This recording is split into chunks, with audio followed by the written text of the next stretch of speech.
Hello everyone. Growth classes के YouTube channel पर मैं अर्पित आपका फिर से स्वागत करता हूं। और उम्मीद है आप सबकी दिवाली बहुत अच्छी रही होगी। और दिवाली की छुट्टियां जब हमारी ख़त्म होने वाली है तो उसी सीरीज़ में अब हम आरबीएससी 2023 का पेपर आज सॉल्व करने वाले हैं। जितने क्वेश्चंस होते हैं उतने करने ट्राई करते हैं एक वीडियो में। और आज हम सेक्शन ए की बात करने वाले हैं जिसमें सारे के सारे क्वेश्चंस आपको एक एक मार्क्स के मिलेंगे। साथ में 1 मार्क्स ईच जगह जो क्वेश्चन है, ऐसे आपके ऑलमोस्ट 10 से 12 क्वेश्चन आपको देखने को मिलेंगे जिसमें आपको 4 ऑप्शंस भी दे रखे हैं, ए बी सी और डी। ए ऑप्शन 1 2 और सी आपका 4 और डी आपका कौन सा है 6। सेक्शन ए में जितने भी क्वेश्चन है सारे के सारे कितने हैं 1 मार्क्स के आपके सारे क्वेश्चन दे रखे हैं। अब क्वेश्चन की बात करते हैं। 2023 आरबीएससी 2023 का मेन जो बोर्ड का पेपर है हमारा सेकेंडरी एग्जामिनेशन का 10th का, उसकी हम बात करने वाले हैं। तो अब देखो करना क्या है कि हमारा फर्स्ट क्वेश्चन हम स्टार्ट करते हैं। तो क्वेश्चन हमें क्या दे रखा है कि sum of the powers of the prime factors of 196 is. इसका मतलब आपको क्या बताना है, सम बताना है। किसका सम बताना है? पावर्स का सम बताना है। पावर्स किसकी? जब आप प्राइम फैक्टर करोगे किसका? 196 का। क्लियर? ये साथ में यहाँ पे हिंदी में भी मैंने लिखा है 196 के अभाज्य गुणनखंड के घातों का क्या ज्ञात करना है हमको? योगफल ज्ञात करना है। तो पहले तो उसकी घातें निकालते हैं और फिर उनकी घातों का क्या करना है हमको? योगफल करना है। ठीक है, तो क्या है हमारे पास नंबर, कौन सा है हमारे पास? 196। तो देखो हम सॉल्यूशन की बात करते हैं। अच्छा, सॉल्यूशन के लिए अब आप क्या करोगे? देखो, एक तो आपको पेपर पेन लेकर बैठना है। कि पेपर पेन लेकर बैठोगे तो सबसे पहले आप क्वेश्चंस को नोट करोगे। वीडियो को जब आप देखोगे तो वीडियो को यहाँ पे आपको क्या करना है? पॉज करना है, वीडियो को रोक देना है और उसके बाद इस क्वेश्चंस को ट्राई करना है खुद से सॉल्व करने के लिए। तो ये 196 का प्राइम फैक्टराइजेशन करके और पूरे क्वेश्चन को सॉल्व करके आप अपना आंसर टिक करके बैठ जाओ कि हाँ आंसर ये होने वाला है।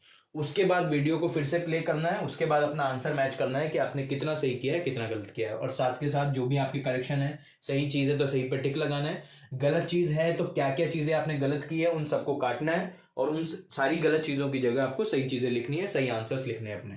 ठीक है, तो पहले तो आप इसको खुद से करोगे, उसके बाद वीडियो को पॉज करके उसके बाद आंसर मैच करना है। तो सॉल्यूशन में हमारे पास क्या नंबर दे रखा है? हमारे पास नंबर दे रखा है 196। और 196 के प्राइम फैक्टर हमको आते हैं। प्राइम फैक्टराइजेशन का मतलब अभाज्य गुणनखंड करने हैं आपको। अभाज्य गुणनखंड किसके करने हैं? 196 के। और अभाज्य गुणनखंड करने के लिए हम क्या करते हैं? इस तरह से एक लाइन बनाते हैं।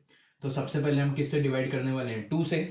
अब 2 से इसको डिवाइड करोगे तो 196 में 1 से तो होगा नहीं, 19 से होगा डायरेक्टली। तो कितने टाइम करना है हमको? 9 टाइम। ओके, 2 9 जा 18। फिर 1 रिमाइंडर रह गया हमारे पास, कितना हो गया यहाँ पे? 16। तो फिर कितना आ जाएगा? 2 8 जा 16। अगेन हम 2 की टेबल से डिवाइड करेंगे तो 2 4 जा कितना आ जाएगा हमारे पास? 8। 1 रिमाइंडर तो कितना हो जाएगा हमारे पास? 18।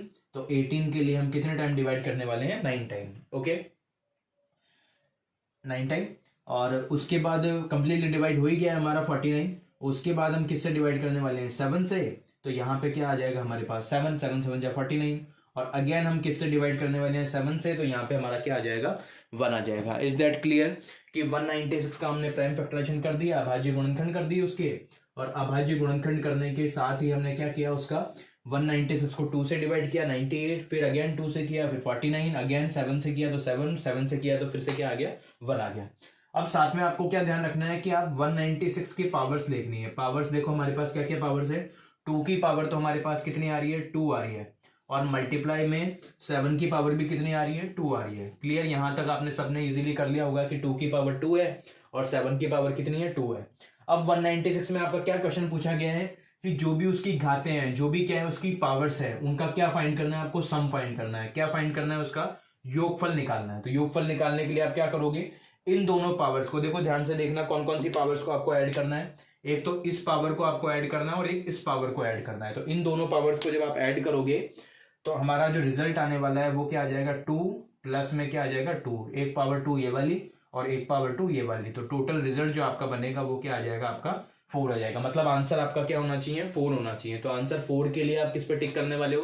क्वेश्चन ये ऑप्शन नंबर कौन सा आ जाएगा? सी आ जाएगा। इज दैट क्लियर कि क्वेश्चन पूछा गया था पावर्स का सम निकालना है, तो पावर्स हमने उठाई 2 और 2 और दोनों को क्या कर दिया? ऐड कर दिया। ऐड करने के बाद हमारा रिजल्ट क्या आया? 4। और ऑप्शन से अगर आप मैच करोगे तो ऑप्शन नंबर कौन सा है हमारा? सी ऑप्शन जो है हमारा वो एकदम राइट होने वाला है। ठीक है, क्लियर? फर्स्ट क्वेश्चन 1 मार्क्स का था, बिल्कुल सिंपल क्वेश्चन था, इसमें कुछ था नहीं ऐसा।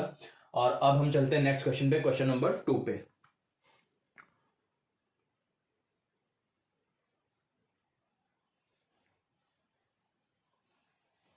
चलिए क्वेश्चन नंबर 2 हमारा है कि if roots of the quadratic equation ये आपको गिवन है कि x square minus k x plus 4 is equal to 0, और क्या दे रखा है, आर क्या है, इक्वल है, मतलब उसके जो रूट्स दे रखे हैं वो कैसे हैं आपके, इक्वल है।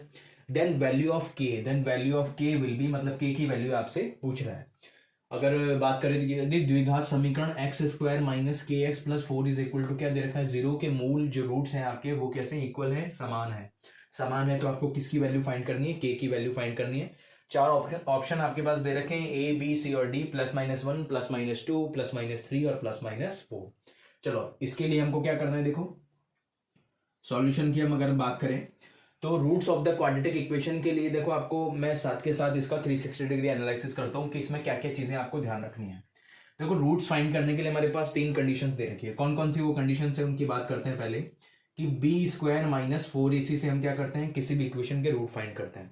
अब मूल समान है, इसकी 3 कंडीशन हमको दे रखी है। कभी तो क्या होते हैं, मूल समान होते हैं, तो एक कंडीशन तो है कौन सी आपकी, कि मूल इसके कैसे हैं, समान है, या मूल क्या है, समान को हम क्या बोलते हैं, कैसे है मूल, इक्वल है। जो रूट्स दे रखे हैं वो कैसे हैं आपके, इक्वल है। और इक्वल के लिए जो आपकी बी स्क्वायर माइनस 4ac की जो वैल्यू होती है वो क्या होती है आपकी, 0 होती है। देखो मैं यहाँ पे ठीक से लिखता हूँ एक बार, कि मूल समाने के लिए कंडीशन क्या होती है, b square minus 4ac equal में क्या होता है आपका, 0 होता है। कब, जब मूल क्या होते हैं, समान होते हैं, इक्वल होते हैं। इसी के साथ एक और कंडीशन आपको ध्यान रखनी है कि बी स्क्वायर माइनस 4ac जो दे रखा है, अगर उसकी वैल्यू ग्रेटर देन क्या है, 0 है, ग्रेटर देन 0 है, तो इसके जो रूट्स होंगे, रूट्स का मतलब क्या होंगे, इसके जो मूल होंगे वो कैसे होंगे, असमान होंगे। मूल कैसे होने वाले हैं, असमान होने वाले हैं, नॉट इक्वल होने वाले हैं। कैसे होने वाले हैं, नॉट इक्वल होने वाले हैं। और थर्ड कंडीशन आपको क्या ध्यान रखनी है, कि इन केस की बी स्क्वायर माइनस 4ac आपका लेस देन क्या दे रखा है, 0 दे रखा है, लेस देन क्या दे रखा है, 0 दे रखा है। इसका मतलब जो रूट्स होने वाले हैं वो आपके क्या होने वाले हैं, इमेजिनरी रूट्स होने वाले हैं, जिनको हम क्या बोलते हैं, काल्पनिक बोलते हैं। काल्पनिक का मतलब कि अगर बी स्क्वायर माइनस 4ac की वैल्यू जो है वो हमारी 0 से छोटी आती है, कोई भी नेगेटिव नंबर आता है, तो फिर मूल कैसे होते हैं, काल्पनिक होते हैं। ये हमने पढ़ रखा है। अब इसमें जो कंडीशन लगा रखी है वो कौन सी कंडीशन लगानी है हमको, मूल समाने वाली। मूल समाने का मतलब इक्वल वाली कंडीशन लगाने की है, मतलब ये फर्स्ट वाली कंडीशन लगाने की। साथ के साथ में आपको इन दोनों कंडीशन को भी ध्यान रखना है। हो सकता है अगले एग्जाम में इन दोनों में से कोई भी एक क्वेश्चन आपको मिल जाए, ठीक है। तो ये कंडीशंस बुक में लिखी हुई है, आपको अच्छे से याद करनी है। अगर चाहो तो इनको साथ में नोट कर सकते हो। तो अब हम इस क्वेश्चन को सॉल्व करने के लिए, ये दोनों तो हमारे किसी काम के नहीं है, हमारे कौन से काम का है, b square minus 4ac is equal to क्या होना चाहिए, 0 होना चाहिए। अच्छा, इसके साथ में बी, ए और सी की वैल्यूज कहाँ से लाएंगे, बी की वैल्यूज लाएंगे हम इक्वेशन से। देखिए इक्वेशन हमारे पास क्या दे रखी है, एक्स स्क्वायर माइनस में क्या दे रखा है हमको, के एक्स, और प्लस में क्या दे रखा है, 4, इक्वल में क्या दे रखा है, 0 दे रखा है। क्लियर। अब इसको क्या करोगे आप, कंपेयर करोगे। किससे कंपेयर करते हैं हम, क्वाड्रेटिक इक्वेशन का जो जनरल फॉर्मूला है उससे कंपेयर करते हैं। A x square plus B x plus C is equal to क्या होता है हमारा, 0 होता है। इसी से हम कंपेयर करते हैं ए बी सी की वैल्यू निकालने के लिए। तो अगर यहाँ से कंपेयर करोगे तो एक्स स्क्वायर का जो कॉफिशिएंट होता है, जो गुणांक होता है, वो क्या होता है, ए होता है। मतलब ए की वैल्यू यहाँ कुछ भी नहीं है, तो ए की वैल्यू हम क्या अज्यूम करने वाले हैं, कि ए इज इक्वल टू हम क्या लेने वाले हैं, 1 लेने वाले हैं। बी की जगह अगर आप कंपेयर करोगे तो एक्स का जो कॉफिशिएंट होता है वो कौन होता है, बी। बी का मतलब बी का रोल यहाँ पे कौन प्ले करेगा, बी इज इक्वल टू क्या है हमारे पास, माइनस में के। और सी की जो वैल्यू है, उस सी की वैल्यू को कंपेयर करोगे तो सी की वैल्यू हमारे पास कितनी मिल रही है, 4 मिल रही है। इज दैट क्लियर, कि सारी वैल्यूज हमें यहाँ पे मिल गई, ए मिल गया, बी मिल गया, और किसकी वैल्यू मिल गई, सी की। ए इज इक्वल टू 1, बी जो है वो माइनस का के है, और सी जो है वो हमारे पास कितना दे रखा है, 4 दे रखा है। क्लियर। अब इसमें वैल्यूज हम पुट करते हैं, इसको हम हटा देते हैं यहाँ से। इसमें हम वैल्यूज पुट करते हैं, किसमें वैल्यूज पुट करनी है, बी स्क्वायर माइनस 4ac में। तो अगर वैल्यूज हम इसमें पुट करते हैं तो देखो वैल्यूज रखोगे तो बी की वैल्यू जो हमारे पास दे रखी है वो क्या दे रखी है, माइनस में के, और माइनस के हम ऊपर हम क्या लगाने वाले हैं, होल स्क्वायर। फिर माइनस का साइन लगाएंगे, फिर क्या लगाने वाले हैं, 4, मल्टीप्लाई में कौन लगाने वाले हैं, ए। तो ये ए आ गया, और मल्टीप्लाई में कौन आएगा, सी। तो सी की वैल्यू हमारे पास कितनी आ गई, 4 आ गई। और ये सारी वैल्यू किसके इक्वल होने वाली है, 0 के इक्वल होने वाली है, क्योंकि कंडीशन हमारी आर रूट्स जो दे रखी है वो कैसे हैं, इक्वल है। और उसके बाद आप ऐसे इसको सॉल्व करोगे तो आप सॉल्व करने के लिए नेगेटिव टर्म का स्क्वायर करते हैं तो आंसर पॉजिटिव में आता है। तो के स्क्वायर माइनस में 4 1 जा 4, और 4 को 4 से मल्टीप्लाई करोगे तो 16 इज इक्वल टू क्या आ जाएगा आपके पास, 0 आ जाएगा। क्लियरली दिख रहा है यहाँ तक, ओके। उसके बाद इसी के जस्ट आगे वाला जो स्टेप हम फॉलो करने वाले हैं वो क्या होगा, के स्क्वायर इज इक्वल टू हम क्या रखने वाले हैं, माइनस जो 16 था वो किस में कन्वर्ट हो जाएगा, प्लस 16 में कन्वर्ट हो जाएगा। और जब इसका रूट हम सॉल्व करेंगे तो जो के की वैल्यू आ जाएगी, जो के की वैल्यू आएगी वो क्या आएगी, के स्क्वायर का जो स्क्वायर रूट फाइंड करेंगे तो स्क्वायर हट के 16 के ऊपर क्या लगेगा, स्क्वायर रूट, वर्गमूल जिसको हम बोलते हैं। और रूट 16 की जो वैल्यू होती है वो क्या होती है, प्लस माइनस 4 होती है, प्लस माइनस क्या होती है, 4 होती है 16 की वैल्यू। तो अब आप बता सकते हो कि कौन सा आंसर आपका सही होने वाला है, ऑप्शन नंबर कौन सा आने वाला है, डी ऑप्शन आपका बिल्कुल करेक्ट होने वाला है। ये भी आपका 1 मार्क्स वाले क्वेश्चन चल रहे हैं हमारे सेक्शन ए के, जिसमें फर्स्ट क्वेश्चन हमने डिस्कस कर लिया, पहले हमने सेकंड क्वेश्चन भी डिस्कस कर लिया। सेकंड क्वेश्चन में मूल समान दे रखे थे, इक्वल रूट्स की बात कर रहा था, तो b square minus 4ac is equal to में क्या होता है, 0 होता है। वैल्यूज हमने 1 बाय 1 पुट की और के की वैल्यू जो हमने फाइंड की वो क्या आएगी हमारे पास, प्लस माइनस 4। क्लियर। अब हम चलते हैं नेक्स्ट क्वेश्चन पे। नेक्स्ट क्वेश्चन हमारा कौन सा आने वाला है, फर्स्ट का क्वेश्चन नंबर 3। तो नेक्स्ट क्वेश्चन है हमारा, the distance of the point 34 from the y axis will be. मतलब इस पॉइंट 34 की आपको डिस्टेंस फाइंड करनी है, कौन से एक्सिस से फाइंड करनी है, वाई एक्सिस से फाइंड करनी है। बिंदु 3 4 की वाई एक्स से दूरी होगी, 4 ऑप्शन आपको दे रखे हैं, 1 2 3 और 4। ठीक है, तो अब इसको कैसे फाइंड करना है, देखो बहुत अच्छे से देखना, ये क्वेश्चंस के साथ में और भी बहुत सारी चीजें हैं जो मुझे डिस्कस करनी है। तो इसके सॉल्यूशन की हम बात करें, सॉल्यूशन के लिए पहले थोड़ा सा इसका बेस तैयार करते हैं। बेस क्या है कि दो ही टाइप के हमारे पास एक्सिस है, एक तो एक्स एक्सिस है और एक कौन सा है, वाई एक्सिस। और पॉइंट्स कोई सा भी आ सकता है, यहाँ पे और भी कोई पॉइंट दे देगा, और यहाँ पे वो चेंज क्या कर सकता है, या तो यहाँ पे उसको वाई एक्सिस लिखना पड़ेगा या फिर क्या लिखना पड़ेगा, एक्स एक्सिस। बस 2 ही पॉइंट है उसके पास। और यहाँ पे इसी क्वेश्चन को चेंज करके वो एक्स एक्सिस भी पूछ सकता है नेक्स्ट पेपर में।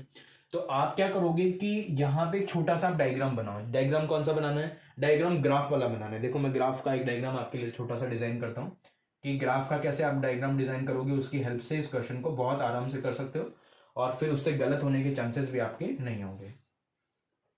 देखो कैसे इसको सॉल्व कर सकते हो आप, जैसे इस टाइप से हमारा ये एक्सिस दे रखा है, तो हमको पता है कि ये हमारा जो ग्राफ पेपर होता है उसमें 2 ही टाइप के एक्सिस होते हैं।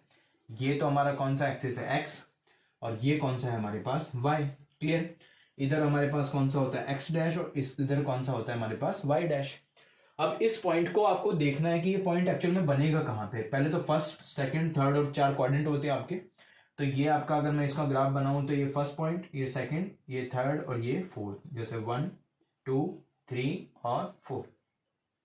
और इधर से भी अगर हम बात करें तो जैसे ये हो गया हमारे पास 1 2 3 और ये कौन सा पॉइंट हो गया हमारे पास 4। अब अगर हम इस पॉइंट को डिजाइन करना चाह रहे हैं तो ये तो किसकी वैल्यू है, एक्स की, 3 4। पॉइंट कौन सा है हमारे पास, 3, एंड दूसरा पॉइंट कौन सा है, 4। तो पहली वैल्यू एक्स एक्सिस पे होती है, तो यहां से तो क्या डिजाइन करोगे आप, 3, और 3 की हाइट कितनी रखनी है आपको, 4 तक रखनी है। तो एटलीस्ट ये यहां तक ऑलमोस्ट यहाँ पे आपको ये पॉइंट मिलने वाला है। तो यहाँ पे जो पॉइंट है वो आपका कौन सा है, 3, और 4 पॉइंट आपका यहाँ पे बना हुआ है। अब 3 4 पॉइंट की बात करोगे तो इस पॉइंट की किससे डिस्टेंस पूछ रहा है, वो किससे दूरी पूछी जा रही है, वाई एक्सिस से पूछी जा रही है। अब वाई एक्सिस से पूछी जा रही है तो वाई एक्सिस से दूरी मतलब ये वाली दूरी पूछ रहा है या ये वाली दूरी पूछ रहा है। अगर वो वाई एक्सिस से पूछ रहा है मतलब उसको ये वाली दूरी आपको काउंट करके बतानी है।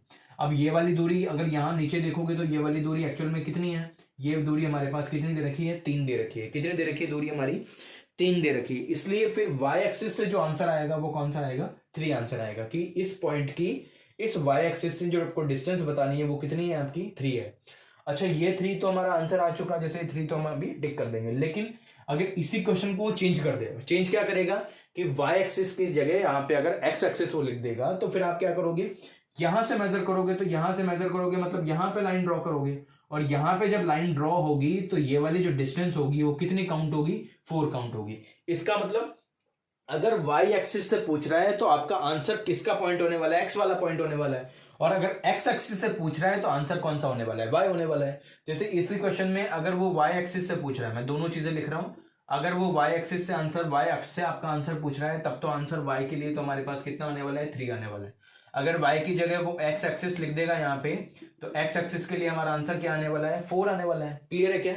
अब देखो y के लिए जब x के लिए आंसर पूछ रहा है तो वैल्यू किसकी आ रही है, y की आ रही है, और y के लिए जब आंसर पूछ रहा है तो वैल्यू किसकी आ रही है, x की आ रही है। सिंपल सा क्वेश्चन है। तो डायग्राम भी आपको अगर बुक में उसमें रफ में बनाना हो तो बना लेना, बाकी इतना सारा सब कुछ करने की जरूरत नहीं है।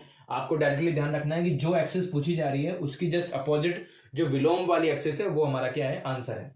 तो y एक्सिस के लिए आपका आंसर क्या आने वाला है, 3 आने वाला है। और y एक्सिस को हटा के अगर x एक्सिस वहां पे लिख देता तो फिर आंसर क्या आता, हमारे पास 4 आता। तो अभी इस क्वेश्चन में जो बात करें, y एक्सिस पूछ रहा है और y एक्सिस के लिए आंसर हमारे पास क्या आने वाला है, हाँ ऑप्शन नंबर सी हमारा आंसर होने वाला है। क्लियर है बिल्कुल। चलो बात करते हैं नेक्स्ट क्वेश्चन की, क्वेश्चन नंबर 4। अच्छा, उससे पहले आपको क्या ध्यान रखना है, क्वेश्चन सारे नोट करने हैं पेपर पे और पूरा वीडियो बहुत बिल्कुल अच्छे से देखना है, शांति से देखना है। अगर आपको स्पीड तेज रखनी है तो स्पीड को कम कर लेना और कोशिश करना है कि क्वेश्चन का सॉल्यूशन आप नहीं देखो, पहले आपको पूरे क्वेश्चन को खुद से सॉल्व करना है, अपना दिमाग लगाना है, कि फिर आपको चेक करना है कि आपने क्या गलती की थी, आपका क्वेश्चन सही था या आपका क्वेश्चन गलत था, तभी इन सारी चीजों का बेनिफिट मिलेगा, अदरवाइज आपको बेनिफिट नहीं मिल पाएगा। क्लियर। तो अब चलते हैं नेक्स्ट क्वेश्चन पे। क्वेश्चन नंबर 3 हमने कर लिया, अब क्वेश्चन नंबर हम चलते हैं क्वेश्चन नंबर 4 पे।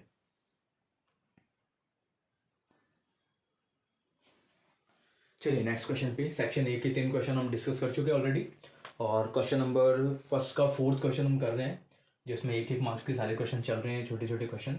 साथ में आपको ऑप्शन दे रखे हैं, 4 ऑप्शन इसमें भी है, A B C D, 1 4 2 3 3 5 और 1 3।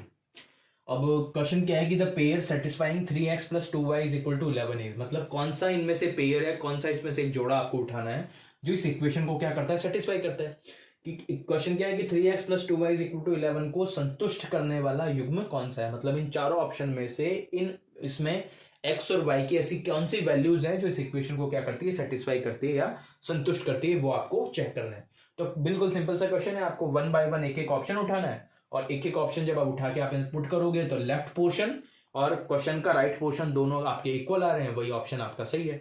जैसे सपोज करो कि सॉल्यूशन की अगर हम बात करें, सॉल्यूशन में आपको क्या करना है कि जैसे फर्स्ट ऑप्शन को हम चेक करते हैं, तो फर्स्ट ऑप्शन हम किसको चेक करने वाले हैं, ऑप्शन नंबर ए को। और ऑप्शन नंबर ए कह रहे हैं कि 1 और वैल्यूज क्या रखनी है, आपको 4 रखनी है। फर्स्ट वैल्यू तो 1 रखनी है, दूसरी वैल्यू 4 रखनी है।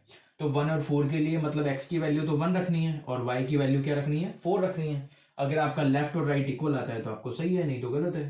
तो 3x + 2y = क्या दे रखा है आपको, 11। और x की जगह हम क्या पुट करने वाले हैं, x की जगह हम पुट करने वाले हैं 1 और y की जगह हम क्या पुट करने वाले हैं, 4। तो 3, x की जगह हम क्या पुट कर देते हैं 1 + 2, y की जगह हम क्या पुट कर देते हैं 4 और = में क्या आना चाहिए 11। अगर आ रहा है इक्वल में सही बैठ रहा है तो ऑप्शन नंबर ए, अदरवाइज दूसरे ऑप्शन पे जाना है आपको। तो 3 × 1 करेंगे तो क्या मिलेगा हमको 3, + 2 × 4 करेंगे तो क्या मिलेगा 8 = क्या आ रहा है हमारे पास 11। ऐसे ही 3 + 8 का टोटल क्या आ रहा है 11 और इधर भी क्या आ रहा है आपका 11। मतलब इक्वेशन आपकी ठीक बैठ रही है, 11 के इक्वल होता है, इक्वल हो रहा है, बिल्कुल ठीक है। इसका मतलब ऑप्शन नंबर जो ए है वही आपका क्या है, आंसर है, किसी और ऑप्शन पे आपको जाने की जरूरत नहीं है। अच्छा सपोज करो ए जैसे बीच में होता है, किसी और ऑप्शन को आपने चेक कर लिया, जैसे 2 3 को हम उठाते हैं, तो 2 3 को अगर यहाँ पे उठाओगे तो यहाँ पे क्या रखोगे 2 और यहाँ पे क्या रखोगे आप 3 रखोगे। तो यहाँ पे अगर 2 रखते हो तो 2 × 3 कितना हो जाएगा आपके पास 6। और सेकंड ऑप्शन यहाँ पे क्या रखोगे 3 और 3 × 2 भी क्या रखोगे 6 और 6 + 6 कितना हो रहा है 12 हो रहा है और इधर कितना आ रहा है 11। इसका मतलब ऑप्शन नंबर बी आपका आंसर नहीं है। ऐसे इनमें से कोई सा भी एक आंसर नहीं बैठने वाला, सिर्फ आपका करेक्ट जो आंसर है वो कौन सा, ऑप्शन नंबर ए। बिल्कुल सिंपल सा क्वेश्चन था 1 मार्क्स का, जिसमें पेयर को आपको सेटिस्फाई कराना था। एक इक्वेशन दे रखी है, x और y की वैल्यूज दे रखी है, रखना है और चेक करना है। ठीक है, चले नेक्स्ट क्वेश्चन पे, क्वेश्चन नंबर 4 पे अब चलते हैं।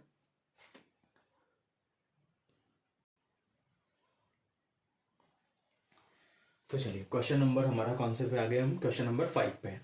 Discriminant of a quadratic equation 3√3x² + 10x + √3 will be, मतलब क्या फाइंड करना है आपको, डिस्क्रिमिनेंट फाइंड करना है। क्या दे रखा है, द्विघात समीकरण, ये एक द्विघात समीकरण दे रखी है और द्विघात समीकरण का क्या ज्ञात करना है आपको, विविक्तिकर आपको ज्ञात करना है कि इस समीकरण का विविक्तिकर क्या होगा। 4 ऑप्शन आपके पास 8 30 46 और 64 64 दे रखा है। सॉल्यूशन में अभी थोड़ी देर पहले बात की थी हमने, मैंने तीनों केस आपको बताए थे कि रूट्स इक्वल की कंडीशन क्या है, रूट्स नॉट इक्वल की कंडीशन क्या है और इमेजिनरी रूट्स की कंडीशन क्या है।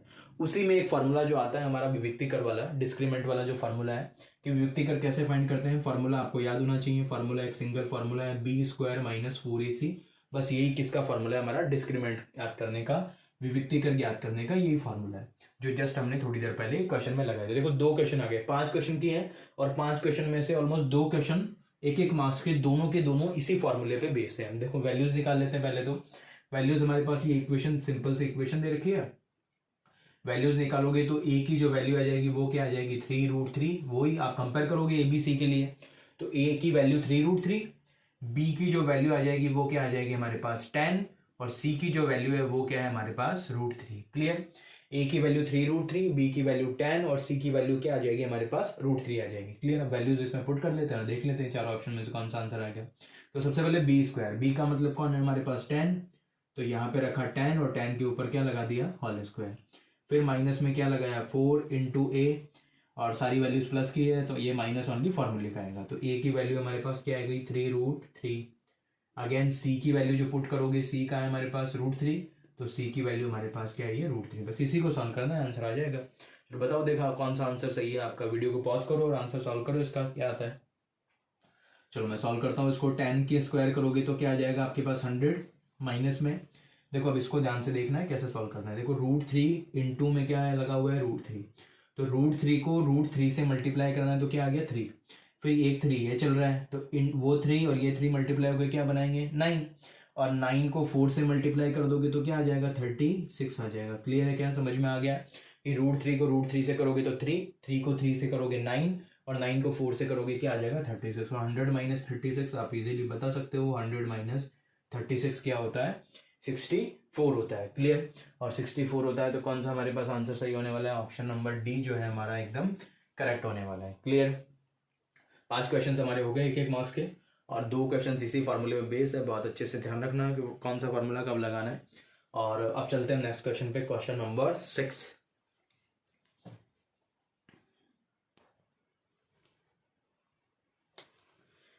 तो नेक्स्ट क्वेश्चन हमारा है, if 18a b - 3 are in AP, then value of a plus b will be. यदि 18a b - 3 समांतर श्रेणी में है तो a प्लस b का मान आपका क्या करना है। 4 ऑप्शन दे रखे हैं 7, 11, 15 और लास्ट का 19। सॉल्यूशन की बात करते हैं। देखो अब सॉल्यूशन में क्या करना है। बहुत अच्छा क्वेश्चन है, एनसीईआरटी में क्वेश्चन आपको देखने को नहीं मिलेगा इस टाइप का, लेकिन अगर आपने समांतर श्रेणी अच्छे से पढ़ रखी है तो अगर उसके सारे कंसेप्ट आपको पता है तो ये क्वेश्चन करना बिल्कुल आसान है। आसान कैसे है कि आपको क्या करना है, इसकी प्रॉपर्टी को यूज करना है। किसकी प्रॉपर्टी को यूज करना है, एपी की प्रॉपर्टी, समांतर श्रेणी की जो प्रॉपर्टी है उसको आप यूज करो। वो प्रॉपर्टी आपको क्या कहती है कि इसने बोला है कि ये सारी टर्म्स किसमें एपी में है, समांतर श्रेणी में है, और एपी में अगर सारी की सारी टर्म्स आपकी दे रखी है इसका मतलब क्या होगा, उनमें जो डी की वैल्यू आने वाली है, डिफरेंस आने वाला है, जो सारवंतर आने वाला है, वो सब में क्या होने वाला है, इक्वल होने वाला है, समान होने वाला है। तो यहां से अगर ये समांतर श्रेणी में है तो इनमें डी की वैल्यू सेम आने वाली है। अच्छा सपोज करो कि हम डी निकालने की कोशिश करें तो डी हम कैसे कैसे निकाल सकते हैं। देखो डी हम ए में से 18 माइनस करेंगे तो भी डी आएगा, A2 - A1 होता है, तो ए में से 18 माइनस कर देंगे तो भी मिल जाएगा। बी में से अगर ए माइनस करेंगे तो भी मिल जाएगा, -3 से बी माइनस करेंगे तो भी मिल जाएगा। मतलब सारे केसेस में आपको डी की जो वैल्यू निकालनी है वो डी की वैल्यू क्या होनी चाहिए, इक्वल होनी चाहिए, सीधी सी बात हो गई। और उन्हीं सारी वैल्यूज को यूज करके आपको ए और बी इन दोनों टर्म्स की इक्वल जो वैल्यू होती है वो आपको फाइंड करनी है। देखो कैसे फाइंड करना है, सबसे सिंपल क्वेश्चन कि हम इसमें से इसको माइनस करते हैं, तो इसमें से इसको माइनस करोगे तो क्या लिखोगे आप a - 18, ये आपकी किसकी वैल्यू देगा, डी की वैल्यू देगा, डिफरेंस है A2 - A1 का। लिखता हूं देखो मैं ऊपर, तो डी हम निकालने के लिए हम क्या करते हैं, A2 माइनस में क्या करते हैं A1 करते हैं, या फिर ये नहीं करेंगे तो फिर हम क्या करेंगे A3 माइनस में A2 करेंगे। ऐसे नहीं निकालेंगे तो फिर क्या कैसे निकाल सकते हैं, A4 में से हम किसको माइनस कर सकते हैं, A3 को माइनस कर सकते हैं। इतने सारे ऑप्शन है और सब जगह से जो डी आने वाला है वो सेम आएगा क्योंकि ये सारी की सारी क्या AP है। और डी निकालने के लिए A2 - A1 करेंगे तो हम डी निकालने के लिए क्या कर सकते हैं, देखो सॉरी ये उल्टा, A2 - A1 करना है तो हम क्या लिख सकते हैं उसको, A माइनस में हम क्या लगा सकते हैं 18 लगा सकते हैं। क्लियर। a माइनस में क्या लगा दिया 18 इज इक्वल टू, मैं डायरेक्ट निकालने की कोशिश कर रहा हूं कि मैं लास्ट वाले में से इसको माइनस कर रहा हूं, तो -3 और उसमें से हम किसको माइनस कर देते हैं, b को माइनस कर देते हैं। क्यों किया मैंने ऐसा, क्योंकि मुझे पता है यहाँ पे a तो मिल गया, अब b की वैल्यू कहीं से नेगेटिव आ जाए तो उसको मैं इधर लिख लेता हूँ और इधर लिखने के बाद a प्लस b बन जाएगा, a प्लस b की वैल्यू ही हमको फाइंड करनी है, टाइम बच जाएगा हमारा। तो -3 में से मुझे किसको माइनस कर दिया, b को माइनस कर दिया, ये वाली टर्म लगा दी कि A4 में से मैंने किसको माइनस कर दिया, A3 को माइनस कर दिया, तो -3 - b। अब -b को मैं इधर ले आता हूं ट्रांसपोज करके, पक्षांतरण करके, तो इसको मैं क्या बनाऊंगा a plus b is equal to, minus का b था इधर आके किसका हो गया प्लस का, a आपका चल ही रहा था, इधर आपकी कौन सी टर्म चल रही थी -3, और -18 को जब उधर ट्रांसफर करोगे तो ये किसका हो जाएगा +18 हो जाएगा। इज दैट क्लियर कि a प्लस बी की वैल्यू -3 प्लस में क्या आ गई 18, और इन दोनों की वैल्यू को अगर आप सॉर्ट आउट करते हो तो 18 में से 3 जाएगा तो क्या आने वाला है आपके पास 15 आने वाला है। इसका मतलब कि a प्लस बी की जो वैल्यू है वो कितनी आने वाली है 15 आने वाली है। अच्छा क्वेश्चन है, अगर एमसीक्यू के हिसाब से देखें तो a प्लस बी की वैल्यू जो है हमारे पास कितनी आ गई 15 आ गई। ऑप्शन आप बता ही सकते हो कौन सा ऑप्शन आपका राइट होने वाला है, ऑप्शन नंबर सी होने वाला है। ये एक ऐसा क्वेश्चन था जो थोड़ा सा अच्छी टाइप की कैटेगरी है, क्योंकि इसमें एनसीईआरटी में आपके ऐसे क्वेश्चंस देखने को नहीं मिलेंगे आपको, लेकिन अगर आपको एपी की नॉलेज है तो इजीली आपको इसको मुश्किल से देखो, मतलब ये तो हमारे फार्मूले में फर्स्ट सेकंड और थर्ड लाइन, सेकंड लाइन में ही हमारा आंसर आ गया। इतना कोई बड़ा क्वेश्चन भी नहीं है, 1 मार्क्स में मिलेगा आपको ये। Is that clear? तो अब 6 क्वेश्चन हमारे कंप्लीट हो गए हैं। 6 के बाद हम चलते हैं क्वेश्चन नंबर 7 पे। चलो नेक्स्ट क्वेश्चन, वैल्यू ऑफ 3 सेक 45 और कोस 45 डिग्री की आपको वैल्यू निकालनी है। 4 ऑप्शन आपको दे रखे हैं, बिल्कुल सिंपल टाइप का क्वेश्चन है। अगर आपको ट्रिग्नोमेट्री की टेबल याद है 0 से लेकर 90 डिग्री की, तो इस क्वेश्चन को मुश्किल से शायद करने में 10 से 15 सेकंड आपको लगेंगे, उससे ज़्यादा नहीं लगने चाहिए। और सॉल्यूशन की अगर हम बात करते हैं तो पहले आप सॉल्व करोगे एक बार वीडियो को पॉज करके, उसके बाद आप इसका सॉल्यूशन देखोगे। तो पहले इनकी वैल्यूज अगर आपको पता है तो डायरेक्टली पुट कर देना, मैं आपके लिए हेल्प कर देता हूँ थोड़ी सी, कि कॉस क्या निकालना है हमको 45 डिग्री चाहिए, और कोस 45 डिग्री की वैल्यू और साइन 45 की वैल्यू एक्जैक्टली सेम होती है, और एक्जैक्टली जो सेम होती है वो होती क्या है 1/√2। क्लियर? एक वैल्यू और हमको चाहिए, एक वैल्यू कौन सी चाहिए हमको, सेक 45 डिग्री की चाहिए। तो आपको पता है कि कोस और सेक तो क्या होता है रेसिप्रोकल होते हैं। कोस की सारी वैल्यूज रेसिप्रोकल में किसके साथ यूज की जाती है, सेक 45 के साथ। तो सेक 45 की वैल्यू जस्ट इसका रेसिप्रोकल व्युत्क्रम करोगे तो क्या आ जाएगा √2/1। √2/1 लगाने की कोई आपको जरूरत है नहीं, क्योंकि नीचे 1 की कोई वैल्यू नहीं है। तो उसके बाद वैल्यूज हम यहाँ पे पुट करते हैं सॉल्यूशन के लिए। तो सबसे पहले हम क्या पुट करेंगे, 3 मल्टीप्लाई बाय सेक 45। सेक 45 की वैल्यू हमारे पास क्या है √2 मल्टीप्लाई बाय कोस 45। कोस 45 की वैल्यू क्या है 1/√2। क्लियर? 3 हमको दे रखा था, सेक 45 की वैल्यू टेबल से आपको याद होनी चाहिए, कोस 45 की वैल्यू आपको याद होनी चाहिए, और दोनों वैल्यूज अगर आपको याद है तो √2 से आप √2 को कैंसिल करोगे, 3 को 1 से मल्टीप्लाई करोगे तो आपका फाइनल आंसर क्या आ जाएगा 3 आ जाएगा। क्लियर? कौन सा ऑप्शन सही है? बिल्कुल ऑप्शन नंबर कौन सा होने वाला है आपका, डी आने वाला है। ठीक है, सिंपल सा क्वेश्चन था, और वैल्यू निकालनी थी, मान निकालने थे, टेबल से आप वैल्यूज लिख लो और उसकी वैल्यूज इसमें जो भी इक्वेशन आपको दे रखी है उसमें आपको पुट करनी है। √2 से √2 कैंसिल, 3 को 1 से मल्टीप्लाई करोगे तो क्या आ जाएगा 3 आ जाएगा। क्लियर हो गया?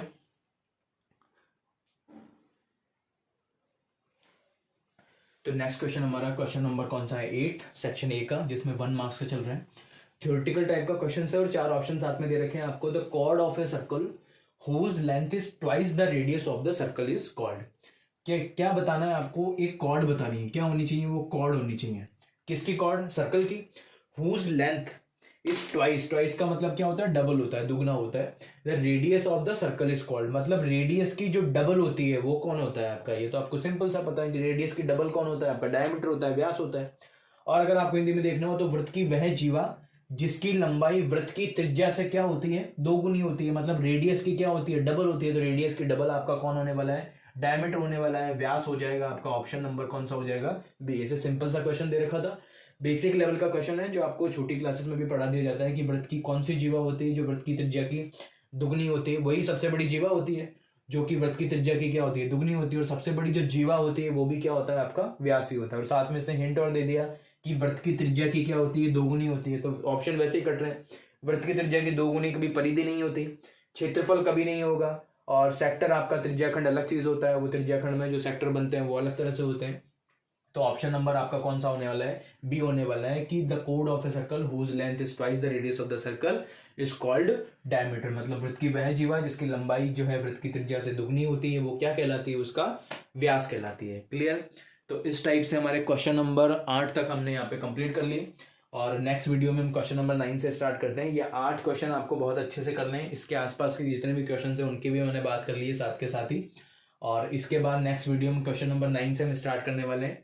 9 के बाद में कितने इसमें एमसीक्यू दे रखे हैं, देखो एमसीक्यू जो इसमें दे रखे हैं वो 12 आपके पास एमसीक्यू दे रखे हैं, तो 4 एमसीक्यू हमारे रह गए। उसके बाद कुछ फिल इन द ब्लैंक्स वाले क्वेश्चन है, उनकी बात हम सबकी बात नेक्स्ट वीडियो में करने वाले हैं।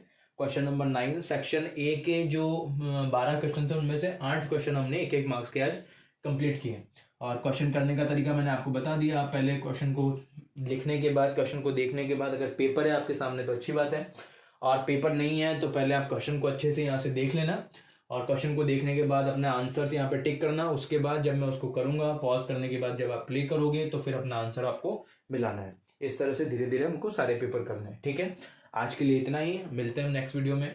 और उसके साथ ही अगर आप अभी तक ग्रोथ क्लासेस के यूट्यूब चैनल को सब्सक्राइब नहीं किया है तो सब्सक्राइब करना है, लोगों के साथ इसको शेयर करना है, अपने दोस्तों के साथ, अपने स्कूल फ्रेंड्स के साथ इस चैनल को, द ग्रोथ क्लासेस को क्या करना है, आपको शेयर करना है। ठीक है, और अभी तक अगर सब्सक्राइब नहीं किया है तो सबसे पहले जाके सब्सक्राइब करो, और सबको बताना है कि यहाँ पे जो है आपको पेपर्स के सॉल्यूशन मिलने वाले हैं। अभी 23 का पेपर कर रहे हैं, उसके बाद हम 22, 21 ऐसे सारे पेपर आपको धीरे धीरे मिलते रहेंगे। ठीक है, तो मिलते हैं नेक्स्ट वीडियो में। आज के लिए इतना ही, थैंक यू।